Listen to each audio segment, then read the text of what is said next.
air traffic control versus pilots. KM 671, not discussing this any further, sir. Advise your preference for an alternative. Coming up.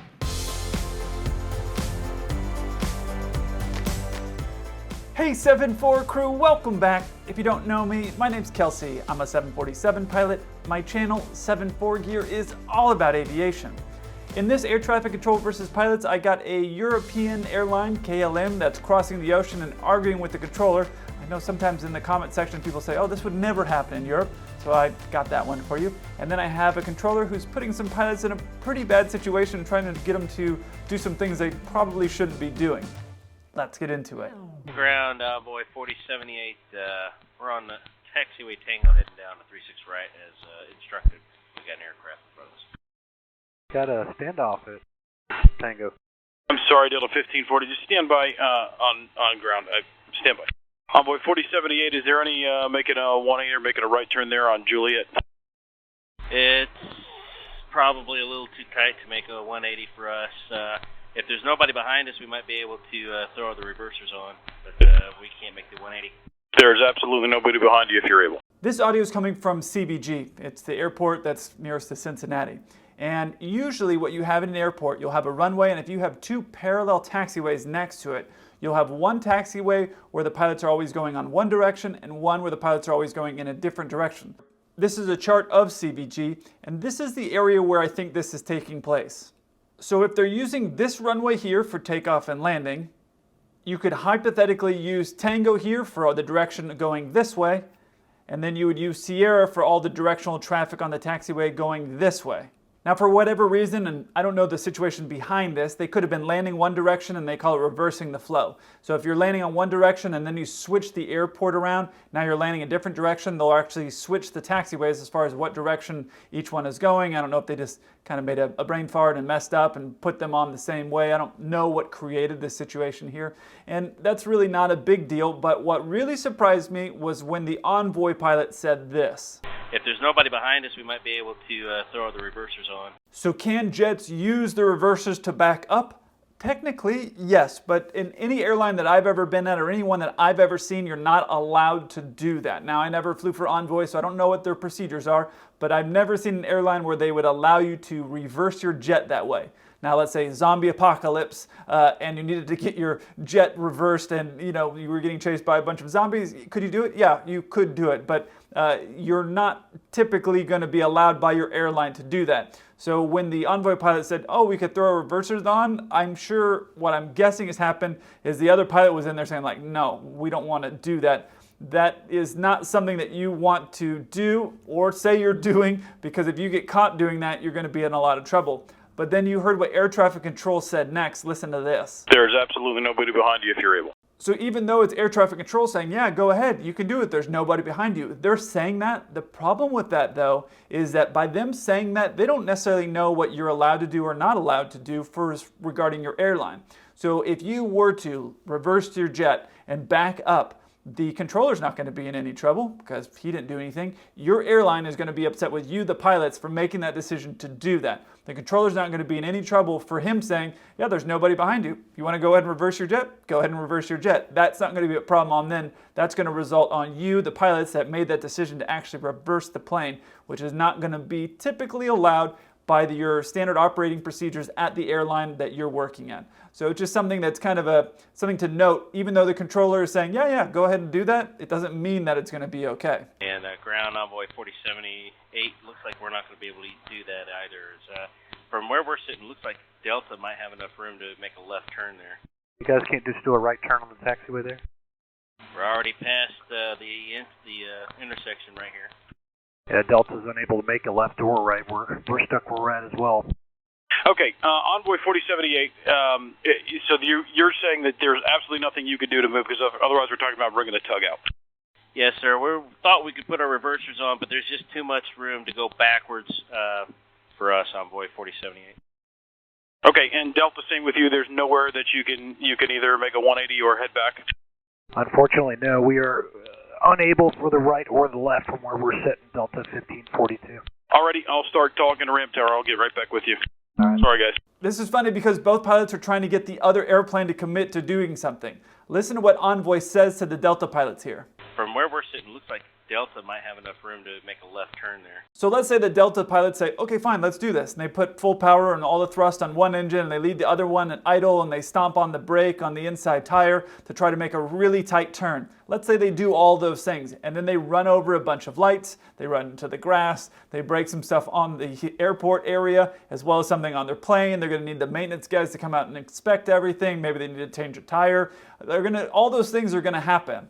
Now, when the pilots go in and park that plane, they're going to get a call from their chief pilot. They're going to have to talk to air traffic control, ramp control, fill out a bunch of reports. They're going to have to probably fly and talk to the chief pilot back in Atlanta or wherever they're based. And then if they're in that meeting with their chief pilot, and the chief pilot was like, what were you thinking? And they go, well, these Envoy pilots said that we had plenty of room, that we could make it. The chief pilot is going to be very not impressed with the fact that you relied on somebody else who wasn't in control of your aircraft to tell you, yeah, you could go do this thing. So even though these Envoy pilots are saying, yeah, you got some room to make that turn, if the pilots made that turn, if the Delta pilots made that turn, and then they started to break a bunch of stuff, or anything were to happen besides perfectly executing it and staying on the taxiway, if they were able to do that, then fine, nobody knows, it's no big deal. But if they mess anything up, they're going to end up talking to their chief pilot, and then when they tell their chief, well, these other guys said that we could do it, so we did it, the chief is not going to be impressed with that. But then the Delta pilot said the same thing to the regional pilots. Listen here. You guys can't just do a right turn on the taxiway there? So Delta does the exact same thing to these regional guys, saying like, oh yeah, looks like you can make it, no big deal. And so it's funny because they're both trying to set each other up because they don't want to commit and have something go wrong. They'd rather let the other guys do it. Now, in the case of these regional pilots, they're going to typically be newer pilots. Typically the regionals is your first airline job, and these Delta guys are either prior military or they already went through the regionals, or who knows what their situation is, but they typically are going to have more experience than the regional pilots. So as a regional pilot, that when I was there, when you're at a regional level, you sometimes feel a little bit of pressure when someone with more experience is telling you that you can do something. But these guys are saying, yeah, no, we don't feel comfortable making this turn. So they really held their ground with that situation. And so they're saying, no, we don't feel good, and we don't feel like we're going to be able to safely make this turn here. And then behind it all, you have air traffic control putting some pressure on both sides, like, can you do this? Can you do that? Okay, well, I'm going to have to bring the tug out, kind of like you guys are going to be inconvenienced if it doesn't work out. If you guys don't make the turn, we're going to have to bring a tug out, and you're going to have to wait some more. So this controller messed it all up to start with, and now he's kind of putting some burden on these pilots to commit and try to get him out of this problem of having to send a tug out, because now he's going to have to fill out some paperwork and do all of that stuff. So he's trying to get himself out of that jam. Listen to what this controller says here. Okay, Envoy 4078, so you're saying that there's absolutely nothing you could do to move, because otherwise we're talking about bringing the tug out.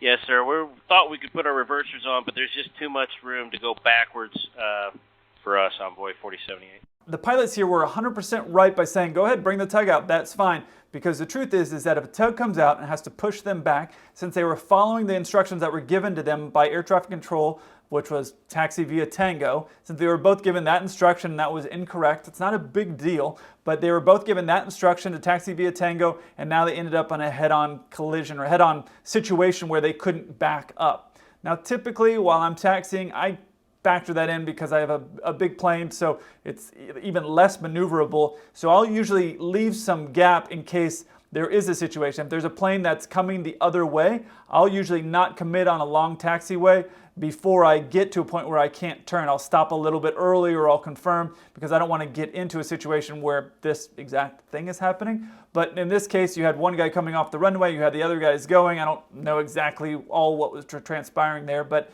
the controller is trying to get himself out of the situation, and the pilots are right to say, no, go ahead and bring a tug out, because if that tug comes out and pushes them back, and then they continue on, they're not in trouble at all. They run into the grass, run over some lights, they're going to be in a lot of trouble. Envoy 4078, ramp towers advising you have plenty of room. I'm not sure exactly what they mean by that, but does that mean anything to you? All right, how about this? Have them send us like a wing walker. Maybe we can do it with somebody out there looking out for us, because we cannot see so much from here. Okay, then would a wing walker be able to help with that? If I have somebody looking outside, maybe, yeah. Envoy 4078 and Delta 1542, they're looking at getting an escort out there to we'll be able to look out there for you, Envoy. Roger, 4078. Ops 9, go ahead. Hey, I'm right behind him. I don't think there's any room for him to take a turn to the right, so if I can run to the ramp real quick, I'll bring a tug out. It should be a quick pushback. Absolutely, if that's what you need. So I'll be right back. If you aren't familiar with the term wing walker, it's not nearly as cool as it sounds. It sounds super gangster, but it's the people that are there when you're pulling in to park your plane. They're on the side of the aircraft and they have their two little lightsabers, their sticks, their glow sticks or their wands, and they're there to make sure that your wing doesn't hit anything. You know, sometimes you'll see canisters or different things that are on the side of the plane. So those people will usually be on each side and they're there making sure that your wing isn't going to hit anything. And then there's somebody at the very front of the plane, your marshaller, who's helping bring you in. And he's guiding you in to make sure that you're on the line and you stop where you're supposed to stop. And then your wing walkers are there making sure your wings don't hit anything. So what this guy's saying is if we get a wing walker, basically somebody that can keep an eye out for what's going on around us, making sure that we don't get into the grass or go hit some lights or any of that stuff, then we can do it. So then you heard the ops guy come out and go, yeah, there's no room. That's after the guy said ramp control said there's plenty of room and you shouldn't have any issues. So they were really trying to like bait these guys into committing to do something of trying to make this turn, which they're not going to be nearly in the same trouble as what would happen to these pilots if they got into the grass. So they really held their own, saying like, okay, well, if you want to bring somebody out here who's there on the ground telling us that we are clear to make this turn, they're trying to get some protection there, right?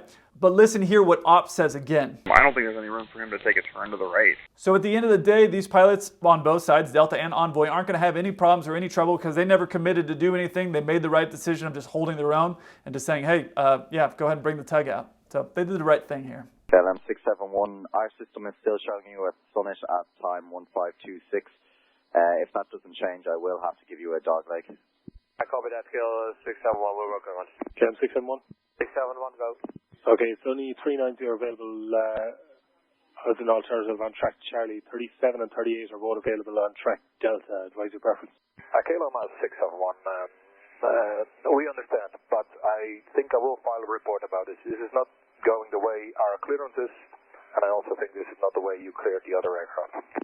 KLM 671, okay, we can speak about this afterwards, but I do need to assure separation at the moment, sir. I need 4 minutes at least behind the North shuttle, which there isn't going to be at the moment, so we need to find an alternative. So advise your preference for an alternative, please. Well, crew, we're graduating to some big league stuff here. We're going to talk about crossing the Atlantic and Atlantic tracks, so it's a little bit more complex than some of these other videos, but let me show you what they're talking about here. I pulled this up, and these are all different tracks that we use to actually cross the Atlantic Ocean, and they change every single day. Sometimes you only have 5 tracks, you might have 8 tracks. In the middle of COVID, you might have only had 2 tracks. They're always changing the number of the tracks and where the tracks are based off of weather, the most favorable conditions, and things like that. Now, doing an Atlantic crossing is a lot more precise than some domestic flying when you're flying around your area.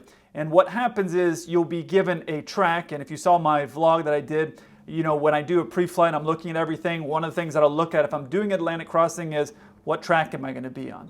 And that track is going to have an entry point and an exit point. Now, you heard them mention Summit. Summit is the entry point for the track that they're planning to be on. And so they're planning to hit Summit, and they've already loaded this up. They're already in flight. They've already loaded everything, and they're planning to hit Summit, and that's going to be their entry point to cross. Now, the Atlantic crossing is very precise. You're going to be given a specific speed that you're going to be flying on, a specific altitude that you're flying on, and then there's going to be specific times. If your time changes for whatever reason, then you need to report that stuff. They keep very specific distance separation, so it's a very precise thing that's going on, and that's why he's saying like, hey, these are the altitudes or these are your options, and you don't have enough time distance to separate you two. And then you heard the guy push back with the controller saying like, this isn't how you cleared the other plane, listen. We understand, but I think I will file a report about this. This is not going the way our clearance is, and I also think this is not the way you cleared the other aircraft. Now, you may remember one of the things that he mentioned was they had different altitude options. And you think, okay, well, that's fine. You just take the different altitude. When you're dealing with a larger plane, there's a lot of times that your weight is so high that you're not able to climb up to that later altitude because you have so much fuel or so much freight or so much stuff that's on the plane that at this moment in time, you don't have the capacity, the plane doesn't have the capacity to climb up to that altitude. Now, that's not something that we have to mentally calculate. There's a little button that we push and that will tell us, hey, this is your max range, your max altitude that you can go to. So we click that button and we verify, okay, we can take that higher altitude. So it may have been a very small margin there, and that's why they didn't want to do it. And then you say, okay, well, why don't you just take the lower altitude? Well, the lower altitude, at a lower altitude, you're going to be burning more fuel. So they're planning to go at this specific altitude with some minor variations. So they can go in and put in there, okay, hypothetically, if I fly at this lower altitude, how's it going to be? And they can put that in and see, how much fuel they're going to have and that type of stuff. And it's very quick. The computer can do it all for you very quickly. But listen to where he says these are your different altitude options. As an alternative on track Charlie, 37 and 38 are both available on track Delta. Advise your preference. So the controller was giving different altitude options, and if those altitude options weren't going to fit what the pilots wanted, then they gave them a totally different track that they were going to have to go on to. So the altitude, if they couldn't hit the higher altitude or didn't want to take the lower altitude, whatever it was for fuel, then they would have had to reload everything and get onto that different track that the guy was suggesting. So every track, like I said, you'll have Alpha, Bravo, Charlie, Delta, etc. And those are all changing every day. So he was offering him a different track and different altitudes. The controller was trying to give him some options, like to allow him to make his decision that was best for him. But instead of saying like, okay, let's resolve this problem quickly, he decided to say, I'm going to file a report. Well, there's really no point in saying that. If you're going to file a report, then don't just talk about it, go write the report. There's no reason to argue. The controller isn't going to change his mind. He needs to have his separation. If you want to go file a report, then go file a report. There's no reason to argue about that at this time, because when you're doing a crossing, there's a lot of other planes. Usually, for whatever reason, all happens around the same time. Everyone's trying to check in. Everyone's trying to get their oceanic clearance, and they're trying to do all that. And you're over there jamming up the airways saying, I'm going to file a report because I'm not getting what I want. Take what he's going to give you, make sure that it's safe, and then sort it out after the fact, which is what the controller's saying. I'm not going to argue about this anymore. Do you want this or do you want this? That's your option. I think North Shuttle will be accepted the clearance at 1522 at Synod. You have 4 minutes with us, almost 5. KLM 671, it looks on my system like he's going to cross at 23. I'm not discussing this any further, sir. Advise your preference for an alternative. I can offer you 390 on Charlie or 370 or 380 on Delta. We'll take 390 KLM 671.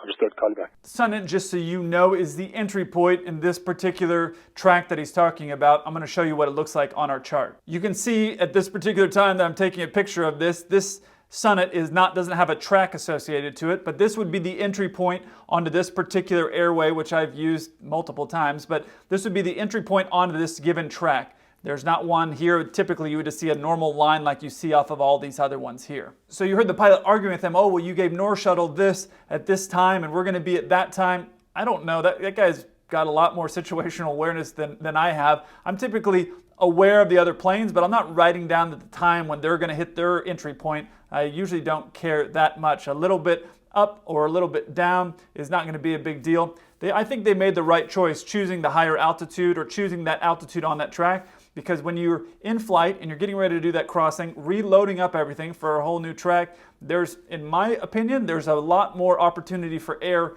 for messing something up while you're doing that than by taking a higher or lower altitude. So I'd rather do the same. I'd rather take a higher or lower altitude. I have all the winds. I have everything planned for that specific thing. And then I'm going to be able to know, okay, cool, we're just going to go up a little bit higher or we're going to go a little lower. This is going to be our fuel burn on the lower altitude, which will still give us more than enough cushion once we get to the other side and our destination, the weather's good. I'll factor all that stuff in while we're talking about that. The arguing, though, with the controller saying, oh, well, you didn't do this and you didn't do that and you gave this guy this thing, there's really no point of doing that in this situation. The controller has a job to do, and so they're not going to change it. So take what they're giving you, and then if you want to write a report of it, you have 5 or 6 hours across the ocean with nobody to talk to. You can just write the nice little long report. You get to the hotel and you can send it to somebody who probably is not going to care, because the controller is just doing his job. He didn't have the space. He wasn't going to give it to you.